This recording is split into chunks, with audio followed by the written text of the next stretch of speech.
They've got some bank-breaking reportage on the donor class vis-a-vis Mitt Romney, Jeb Bush, and Chris Christie. So, Julie, let's start with you. You're looking at the Mitt Jeb dynamic. What's the headline that you can bring us about how that's going between their big battle for the GOP establishment donor class?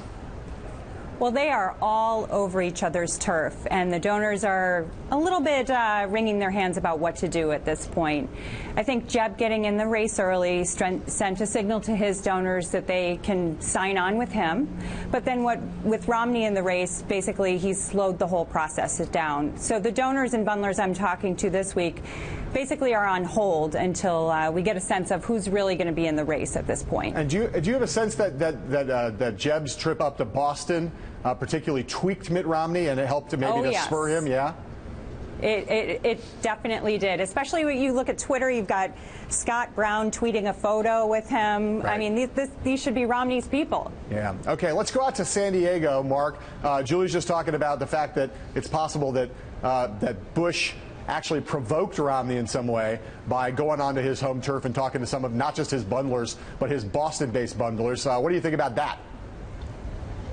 Mitt's a competitive guy, and so is Spencer Zwick, and I think his role in this is key. He's been Romney's fundraiser for a long time. That Boston encroachment by Jeb Bush, I'm sure, not only annoyed Spencer Zwick, but I think gave him the leg up to go to Romney, who he's been urging to run, and say, you know, Mitt, these people are right here in your backyard. Now, Mike, you talked to one Republican who raised money for Romney last cycle, who had some pretty interesting analysis of what the impact could be if we do see a Romney Jeb face-off. Right. Like Julie said, this is frozen the field, but the effect it's going to have on candidates. Romney raised about $75 million during the primary last time, and Jeb, just by entering the race, takes $25 to $30 million of this. And then there's another $25 to $30 million that's frozen from donors who just want to go with the winner. And without a clear winner, a clear front runner, they're not sure where to put their money. So you're looking at 20 to 30 for Jeb, 20 to 30 for Mitt.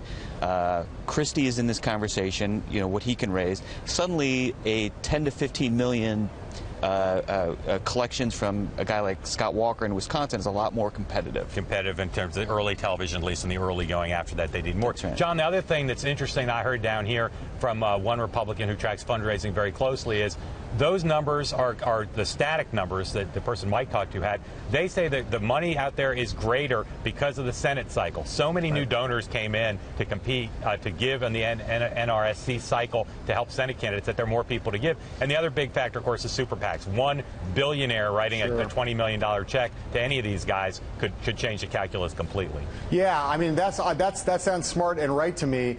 It does, though, the way that Mike's talking about it. You know, Mike had a piece not that long ago about how Jeb was going to try to rack up $100 million in the first quarter. Seems like that would make it pretty difficult, even with all that money out there, pretty hard for Jeb Bush to do that under these circumstances. Julie, I want to come back to you. Mike Bender just talked a little bit about, he mentioned the name Chris Christie in his answer to Mark. I'm curious about whether you think, given the way this is shaping up right now, if Mitt Romney and Jeb Bush are both in this race, is there actually enough room, despite all the money out there, is there actually enough room for Chris Christie to run a well-financed bid? Absolutely, and he had a big win this week with Ray Washburn deciding that he was going to step away from the RNC Finance Committee and help Christie raise some money if he decides to run for president. I think that's huge. Ray Washburn's very well connected, very, very capable of raising a lot of money. And let's not forget that Chris Christie has Ken Langone in his pocket, most likely. Right. That's the Home Depot founder who is really capable of writing an enormous check and keeping him competitive for a long time. Does Christie have home field advantage here in New York, on Wall Street, over Bush and Romney? Both of whom can raise a lot of money, but neither of whom are real New York guys. So does Christie have an edge there? You would think so, but Christie's got a major problem, and that's that he's a sitting governor. So a lot of those would-be donors are off the table as long as he's still in office because of SEC rules about pay to play and who can raise money while they're still in office. Right. Mark, Julie just mentioned the words that you know very well, pay to play. How much do you think pay to play is going to be a huge problem for Chris Christie in this cycle? Potentially a huge problem. potentially huge problem for Christie, as will be keeping New Jersey people like Woody Johnson, who may stay loyal to Romney, or who he ran finance for last time. Mike, let me ask you this real quick. What is the status? You've well sourced within the Jeb Bush campaign. What's the status of the building of that operation as they start to ramp up on the finance side in terms of personnel? Yeah, they're definitely hiring people. They're looking to make hires for their super PAC as well as the leadership PAC and would-be campaign. They've talked to more than 24 people who, including some who could be play the role of a campaign manager if it comes to that. Right. John, there's a lot of focus on the finance side. We just talked about it a lot, but there is this battle for personnel, and you see it here at the meeting. There are a lot of operatives here who are being courted. There are a lot of Mitt operatives from last cycle who don't want to be with Mitt, who are being courted by Jeb and to some extent by Christie. The personnel fight, along with the bundler fight, is a big deal.